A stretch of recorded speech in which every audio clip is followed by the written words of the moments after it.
Hope Mueller is an author, inspirational speaker, Make sure busy I'm all hooked executive, up. and active non-for-profit volunteer. Her early years, marked by the experiences on a hippie commune, forced Hope to reach out and create really a life of order in what was known as chaos and turn vision into reality. So thank you so much, Hope, for being here. You're welcome. Thank you so much for having me. Thanks. And Hope also has a new book coming out. It's called Hopi.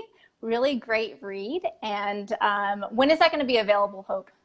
It's available now. Oh, You can go wonderful. on Amazon, Barnes& and Noble, Books A Million, and you can pre-order it. And then actually October 1st it'll be shipped, but it's Okay. available now and you can Awesome. download the ebook today. Awesome. No, thank you so much. I want to just get into the questions. How did living on a commune empower you to be comfortable with change? And how has it affected your life in the corporate world?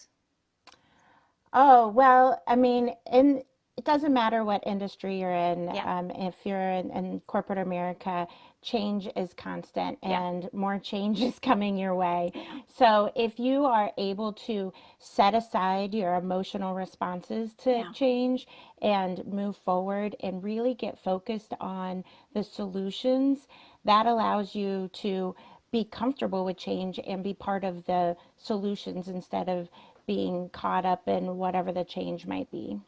I think usually in the beginning of our lives, we're so focused on change and then we get comfortable to how things are, especially in the corporate world. So, can you give us one example of how you've managed and maybe how you help someone else empower someone else to manage that change, especially within the corporate world?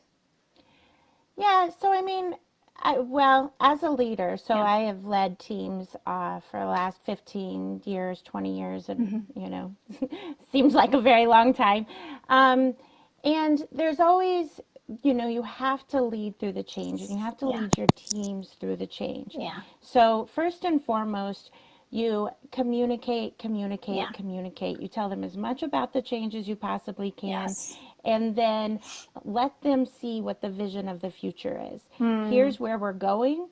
We absolutely acknowledge what, the challenges might be and how the change might be hard to move through, but you give them a clear vision of where you're going and you communicate, as much as possible throughout that change.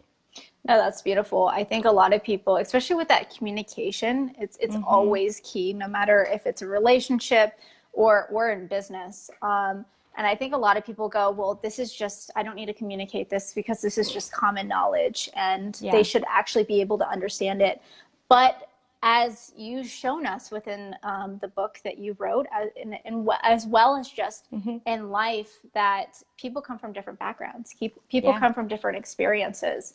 And it's hard to really identify with all experiences, especially when you have that vision of just your own.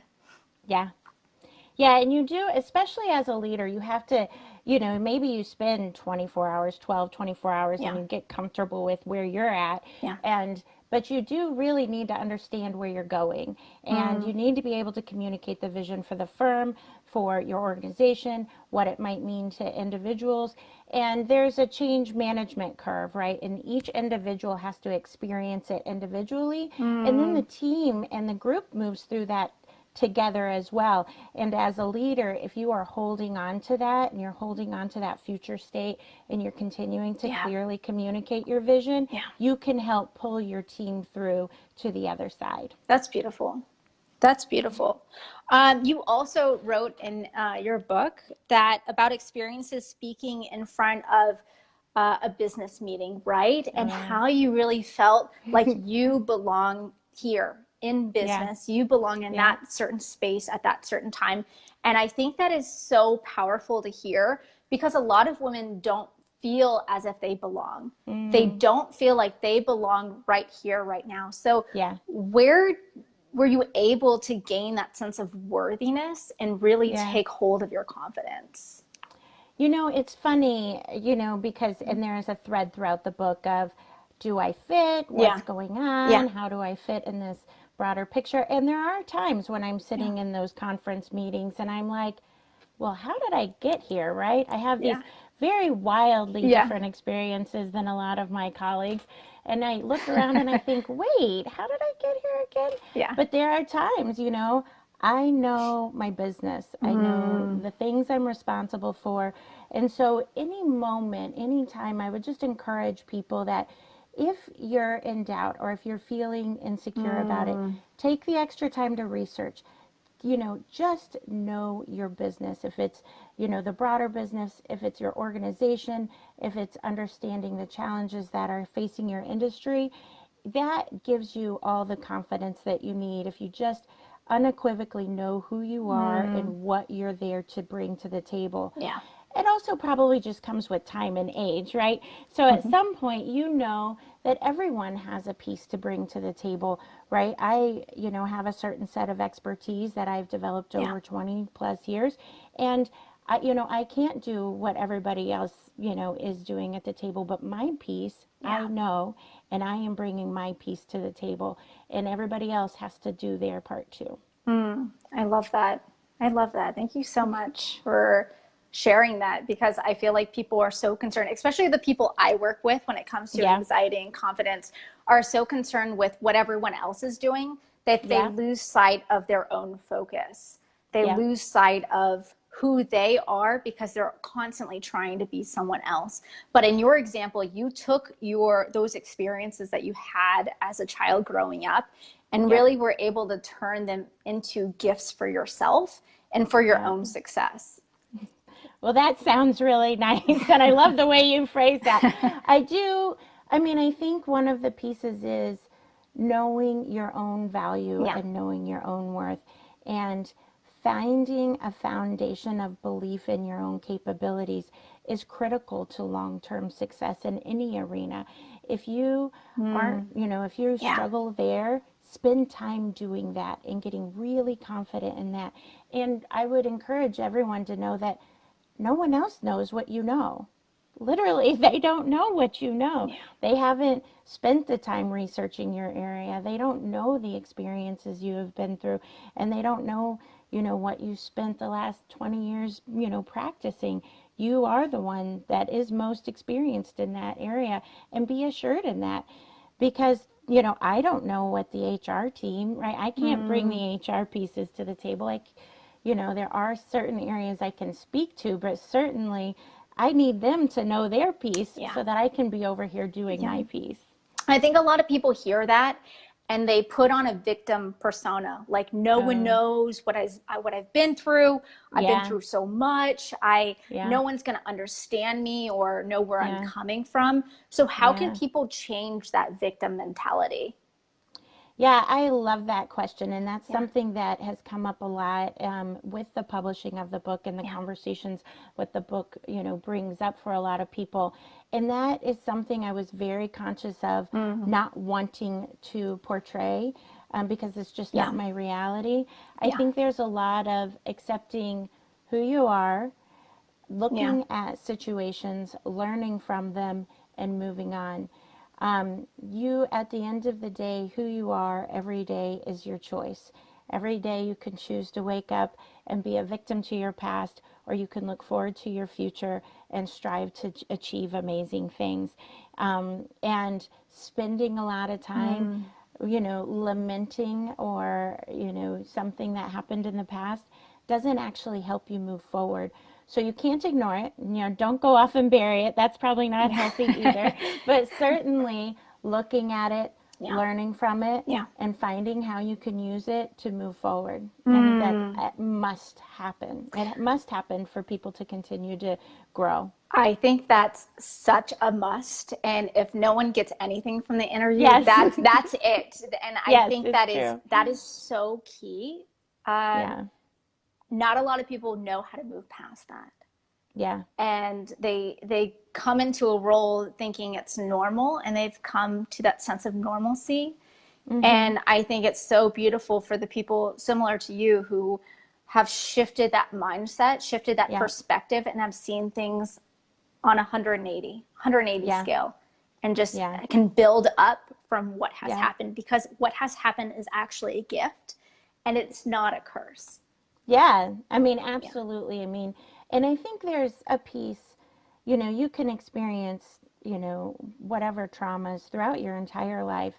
Yeah. But there is this piece that is based in a foundation of love and acceptance. Yeah. So although, I had, my share of childhood traumas, there was a foundation of belief and love and acceptance unequivocally for who I was and who I could become.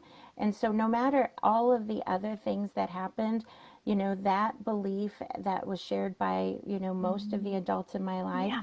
especially my mom and my dad, they believed in me and they loved me and they told me I could go off and do amazing things.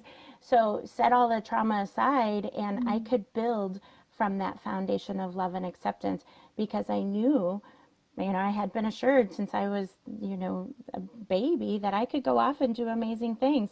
And that's what I wanted to go off and do. So, trauma nonetheless, you went off and did it. That's actually perfect because it segues to my next question, where they've built so much empowerment and confidence within you that you're able to be independent at such a young age. Oh, yeah. And you even wrote in the book, there's this beautiful chapter where you're 16 years old, you're about to take a placement test, and Yeah. you're the only one there without a parent. Yeah. And you're looking around going, oh my gosh, I'm Right. actually the only one here without anyone. It's true. And you're looking around, you're going, what's up with these kids? Why do they Yeah. need a parent? Why do we Yeah. need Like, so much parenting? yeah. Yeah. And it's true. And Yeah. now I have two older girls who have made their way off to college, and Yeah. it's the same thing, right? Where it's how much, how much guidance and how much do you do for your kids? Yeah. And really, when I looked at that scenario, and it was a big moment for me because it was exactly that, much like the conference room where you're looking around and you're saying, oh, do I fit? Why am I the only Mm. one here without my parents? Yeah. What do I need Yeah. my, and then you go through the list of what do I need my parent here for? I mean, she can't take the test for me. She can't, Yeah. she can't choose my classes for me. I did make the phone call and I asked her could she join me? And she said, yeah, of course. Yeah. But what do you Yeah. need me there for? And I thought, I I don't don't need you, but I love you and thanks for answering the phone. So, know. Oh, it was I an love interesting that. moment, and also seeing how the other kids took the test and sort of how they interacted, Yeah. and I had just been on my own. I had moved out when I was 15, Mm-hmm. and I took that entrance exam at probably 16, 17, Mm. and I had already been on my own. I've been Yeah. paying bills and I Yeah. walked myself to campus and it just was. And it wasn't, those things weren't the hard things in my life.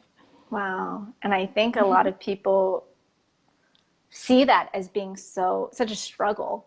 And I Yeah. think that's it's highlighted your success later in life, knowing that Yeah.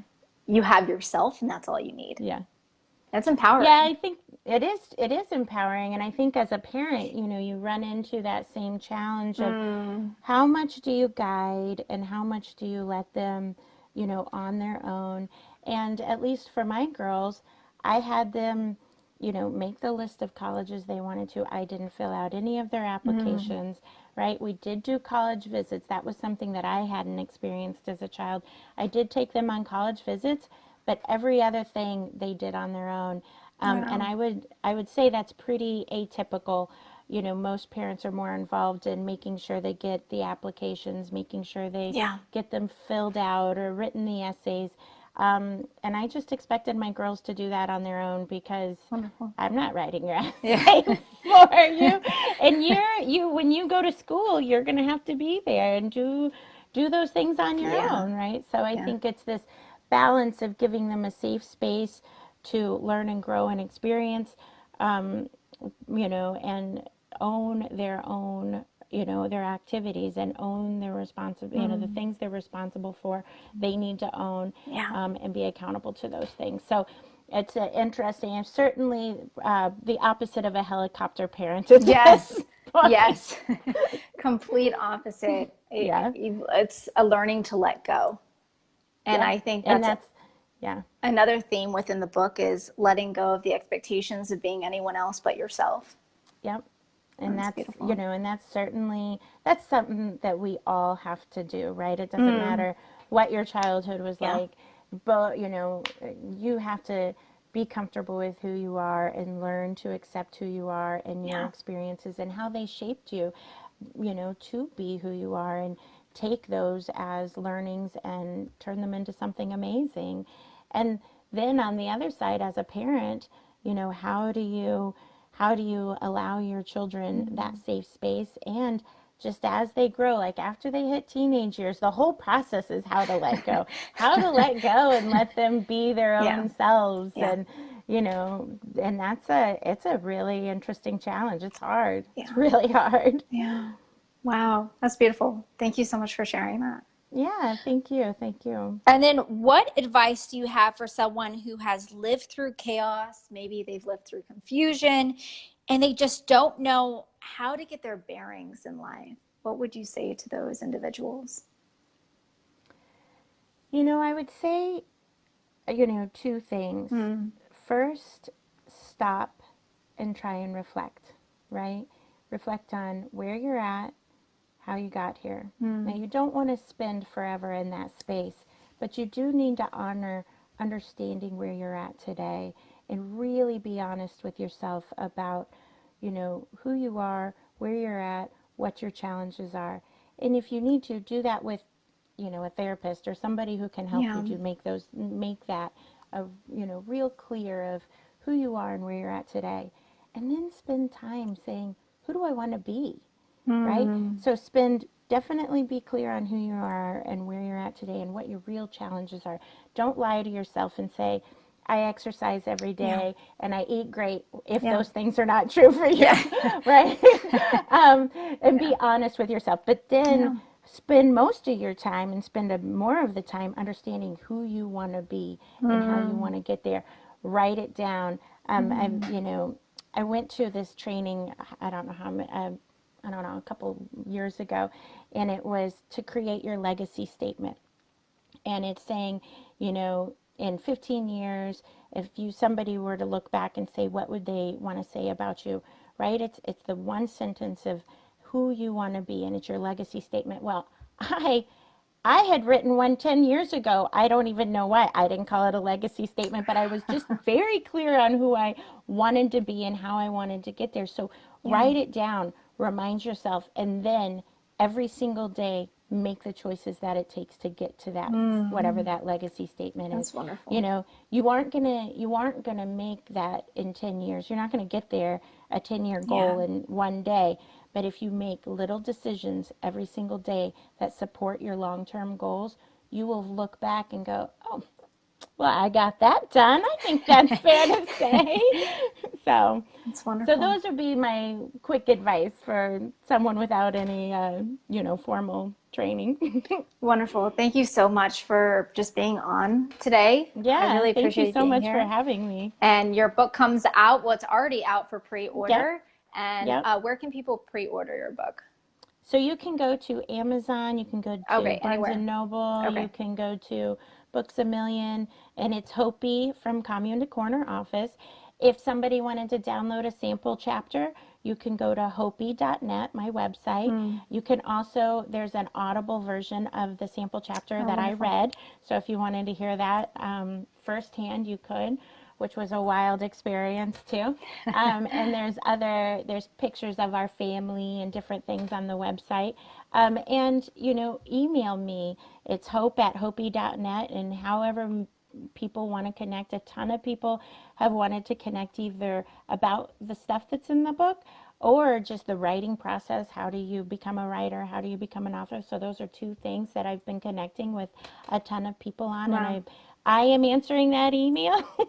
So until I become a New York Times bestseller, I will answer those responses. I love it. And you know, it's really been a great process of connecting and reconnecting with people and finding ways to inspire them and help them on their journey. And people are doing the same Wonderful. for me. Wonderful. Thank you so much, Hope. Thank you so You're much for your welcome. value and words of Yeah. wisdom. Yeah, thank you so much for having me. Thanks. Have a great afternoon. All right, Thanks. thank you. Bye. Bye.